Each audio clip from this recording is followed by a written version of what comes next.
Sir ఇదే actually నేను ఇదొక్కటి చెప్దాం అనుకున్నాను. ఇప్పుడు మనకి హ్మ్. అంటే స్వామీజీలు ఎవరి ఎవరి మతం అనకూడదు. లైక్ ఎలా చెప్పాలి అంటే మేము ఓకే. మాధ్వలు. మా మదర్ సైడ్ వాళ్ళు స్మార్తులు. మేమందరం ఒక ఫ్యామిలీనే.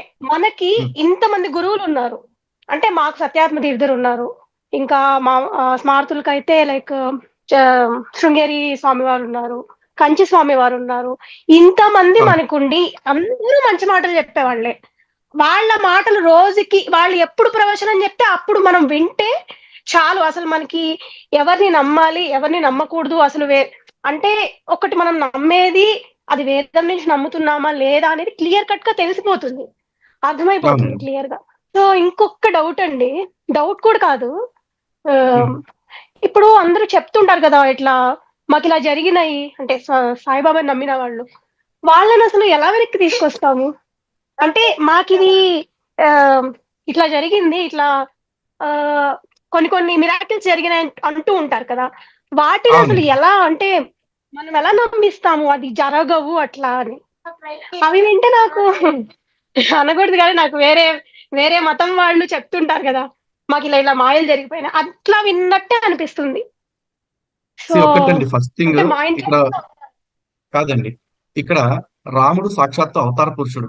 కృష్ణుడు సాక్షాత్తు హ్మ్. అవతార పురుషుడు. కానీ వీళ్ళెవరో అవతారంలో ఉన్నప్పుడు వీళ్ళు తమ సిద్ధత్వాన్ని లేకపోతే తమకున్న భగవంతుడి లక్షణాల్ని నిరూపించుకోవాలి అని ఎక్కడ తాపత్రయపడలేదు.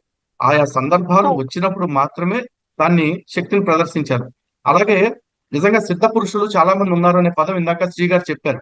సిద్ధ పురుషులు అంటే ఎవరండి? ఎవరైతే సిద్ధిని పొందుతారో వాళ్ళని సిద్ధ పురుషులు అంటారు. సిద్ధి అంటే మనకి మనకు తెలిసిన సాధారణ టెర్మినాలజీలో అష్టసిద్ధుల్ని చెప్పుకుంటాం. అణిమ, మహిమ, గరిమ, లగిమ, ప్రాప్తి, ప్రాకామ్యము, ఈశత్వం, వశత్వం అని చెప్పేసి. నిజంగా ఈ అష్టసిద్ధులు పొందిన ఆంజనేయ స్వామి అష్టసిద్ధుల్ని ప్రదర్శించాడు. కానీ తాను సిద్ధ పురుషుణ్ణి అని ప్రకటించుకోవడం కోసం వాటిని ప్రదర్శించాల. సొరస దగ్గరికి వెళ్ళినప్పుడు సొరస తన భారీ కాయంలోకి వెళ్ళిపోతూ ఉంటే ఆయన మహిమ విద్యను ప్రదర్శించారు. కానీ సొరస నోట్లోకి వెళ్ళేటప్పుడు మళ్ళీ అణిమ విద్యను ప్రదర్శించారు.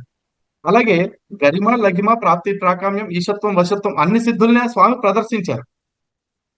కానీ ఎక్కడ ఓకే. కూడా నేను సిద్ధ పురుషుణ్ణి అని ప్రకటించుకోవటం కోసం కాదు. కానీ ఈ రోజున చాలా మంది ఏం చేస్తూ ఉన్నారు అంటే వాళ్ళేదో సిద్ధ పురుషులు అని నిరూపించుకోవటం కోసం అని చెప్పేసి మేము నెత్తి మీద చేయి పెడతాము లేకపోతే ఈ సీటుకని చేయి పెడతాం అని చెప్పేసి తప్పుడు ప్రచారాలు చేసుకుంటున్న దరిద్రపు కొట్టే వాళ్ళు బయలుదేరారు. నిజంగా వాడు సిద్ధొచ్చిందో లేదో సిద్ధ గురువు అయ్యాడో లేదో తెలియదు కానీ వాడు అంటే ఎప్పటి నుంచో అంటే వీడు పెళ్లి చేసుకుంటాడు, పిల్లల్ని కంటాడు, చివరికి వాడి పీఠాన్ని కూడా మళ్ళీ వాడి కూతురికి అప్పచెప్పడానికి సిద్ధపడతా ఉంటాడు. వీడు ఎవరిని విమర్శిస్తాడు?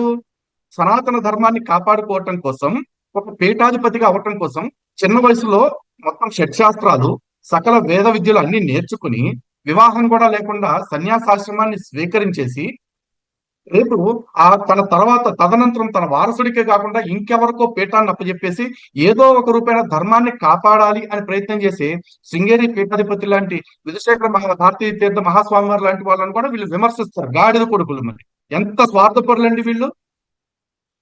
సర్వసంగ అసలది పరిత్యాగులైన ఇండైజెస్టిబుల్ వాళ్ళు అండి. ఇక్కడ అది తలుచుకుంటుంటేనే అసలు అంతెందుకండి. ఇప్పుడు మనము ఇప్పుడు అధిక మాసం తీసుకోండి. అధిక మాసం అని అంటే మనకొచ్చే ప్రతి అకేషన్‌లో మన స్వాములు అంటే మన స్వామీజీలు, స్వామిగళ్ళు వీళ్ళందరూ ఎన్నెన్నో చెప్తూ ఉంటారు. అవన్నీ వదిలిపెట్టేసి మనం జస్ట్ మన మనలో ఐక్యతని దెబ్బతీయడానికి మాత్రమే తయారైన ఈ గురువుల్ని మాత్రం చాలా మంది ఎంకరేజ్ చేస్తుంటారు. అది ఎస్ అసలు ఎస్ ఇంపాసిబుల్ అనిపిస్తుంది. అంటే ఒక్కొక్కసారి నాకు నేను ఇవన్నీ వింటుంటాను. బట్ ఒక్కొక్కసారి ఏమనిపిస్తుందంటే, అయ్యో! అంటే ఇలాంటి వీళ్ళు మిరాకిల్స్ చెప్తుంటారు కదా! దానివల్ల చాలా మందండి నేను చూస్తున్నాను గదా! మేము ఇంట్లో కన్విన్స్ చేద్దామన్నా గూడా కొంతమంది కన్విన్స్ అవ్వరు. అంటే మా అమ్మలు చెప్పారనో, మా అమ్మమ్మలు చెప్పారు, వాళ్ళు పాటిస్తున్నారు. వాళ్ళ గుర్తుగా మేము పూజించుకుంటున్నాము అనే వాళ్ళే ఉన్నారు చాలా మంది. థ్యాంక్ యూ సార్ లలిత్ గారు. మీకు మొదటిసారి మీ లైవ్ లోకి వచ్చాను. సో నా పేరు రామకృష్ణ అండి. సో నేను ఒక నాస్తికుడిని. So okay sir. ముందుగా నేను ఐమ్ వెరీ క్రిటికల్ టు మన మీ అంటే లలిత్ గారు కానివ్వండి, మీరు కరుణాకర్ కానివ్వండి, అలాగే భరతవర్ష కానివ్వండి. సార్ నా సూటి ప్రశ్న ఏంటంటే సార్ ఇప్పుడు ఈ సాయిబాబా దేవుడు కాదు అన్న ఒక సిద్ధాంతాన్ని ఎత్తుకున్నది ప్రధానంగా యూట్యూబర్స్, సోషల్ మీడియా ఇన్ఫ్లుయెన్సర్స్. ఇప్పుడు మీరు ఎలాగైతే క్రెడెన్షియల్స్ అంటే నాకు తెలియదు, బహుశా మీరు అంటే ఒకసారి అయితే అయితే ఏకంగా మేము మేము ఎవరైతే వాయిస్ కట్ అయిందండి, ఒకసారి మళ్ళీ అదే రిపీట్ చేస్తాను. ఆ కరుణాకర్ గారు ఎలాగైతే మన సాయి బాబా దేవుడు కాదు అలాంటి వాళ్ళని దేవుడని ప్రమోట్ చేస్తున్న ప్రవచనకర్తని కూడా మేము వదిలిపెట్టము అనే స్థాయికి వెళ్ళారు.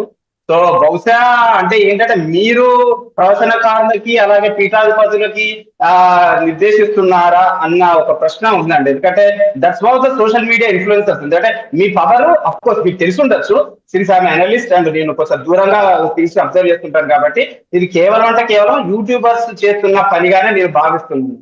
మీ అభిప్రాయం? ఓకే, ఫస్ట్ థింగ్ వచ్చేసి కరుణాకర్ గారు మీ మీ మీ సంగతి చూస్తాం, మీ అంతు తేలుస్తాం ఇట్లాంటి మాటలు మాట్లాడలేదండి. ప్రవచనకర్తలకు ఆయన చేసింది విజ్ఞప్తి ఆ రోజున. దయచేసి ప్రవచనకర్తలు అందరూ కూడా ఇప్పుడు దాకా జరిగిపోయింది, ఇక ముందైనా సరే సాయిబాబాకి ఉన్న శాస్త్ర ప్రమాణాన్ని చెప్పి సాయిబాబా గురించి చెప్పండి. లేదు శాస్త్ర ప్రమాణం చూపెట్టలేకపోతే దాని గురించి మాట్లాడొద్దు. ఒకవేళ మళ్ళీ మాట్లాడితే మా పోరాటం మీ నుంచి కూడా మొదలెట్టాల్సి ఉంటుంది అని చెప్పేసి అన్నారు. ఇప్పటికీ మేము అదే మాట మీద స్టాండ్ తో ఉన్నామండి. కారణం ఏంటి అంటే శాస్త్ర ప్రమాణం లేకుండా తోచింది చెప్పుకుంటూ వెళ్ళిపోయే ప్రవచనకర్తల వల్ల మా ధర్మానికి హాని. మీరు నాస్తికులు కాబట్టి బహుశా మీకు అంటే దీని గురించి పెద్ద సంబంధం ఉండకపోవచ్చు, కానీ ఇప్పుడు ఒక క్రిస్టియన్ కి సువార్త ఎలా చెప్పించుకుంటాడో ఎలా చెప్తాడో క్రిస్టియన్ పాస్టర్, ఒక ముస్లిం దావా ప్రచారకుడు తన మత గ్రంథాన్ని మాత్రమే పట్టుకుని ఏ విధంగా ప్రచారం చేసుకుంటాడో, మేము కూడా మన ప్రామాణిక గ్రంథాలు ఏవైతే ఉన్నాయో వాటి ఆధారంగా ప్రవచనాలు చెప్పాలని ప్రవచనకర్తలు కోరుకుంటున్నాం. ఇప్పుడు మేము ప్రవచనకర్తలం కాదు. మీరు ఒక మాట అన్నారు, ఇదంతా యూట్యూబర్ల ద్వారానే జరుగుతున్నట్లుగా అనిపిస్తుంది అని చెప్పేసి. యూట్యూబర్లు అయినంత మాత్రాన ధర్మం గురించి మాట్లాడకూడదని లేదు కదండి.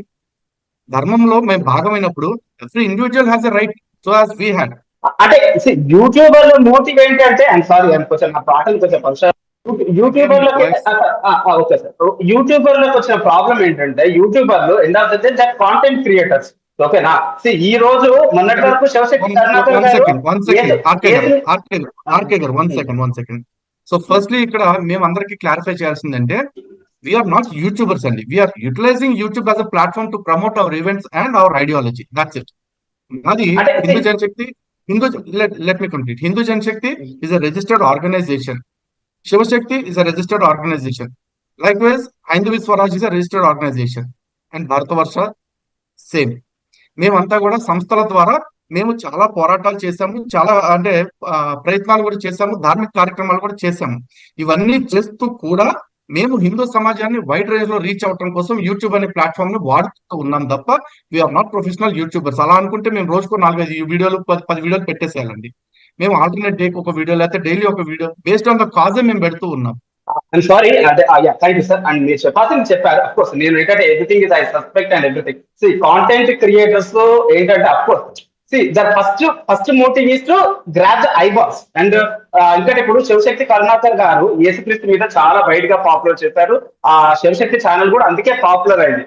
ఆయన రీసెంట్ గా వచ్చి ఆయన వ్యూస్ కొంచెం తగ్గడం వలన మళ్ళీ బహుశా ఈ సాయి మతాన్ని ఎత్తుకున్నారన్న ఒక అభిప్రాయం కూడా కొంతమందిలో వెళ్ళే అవకాశాలు ఉన్నాయి. సో దాని మీద కూడా మీరు ఎందుకంటే ఇప్పుడు సాయిబాబా మీద కూడా కొన్ని రోజులు జరిగిన తర్వాత ఇక్కడ కూడా అంటే ఆ వ్యూస్ అనేది సాచురేషన్ కి చేరుకున్న తర్వాత బహుశా మీరు ఇంకో వాళ్ళని దేవుడు కాదేమో అంటారు. Again look at the series of event. మీరు ఇప్పుడు శివశక్తి కానీ సాయిబాబా కానీ బ్రహ్మకుమారిస్ కానివ్వండి, రీసెంట్ గా జరుగుతున్నటువంటి గోవిందసేన వైష్ణవము శైవం కానివ్వండి, ఇవన్నీ సిరీస్ ఆఫ్ చూస్తూ ఉంటుంటే జస్ట్ ఒక కాంటెంట్ క్రియేషన్ కోసం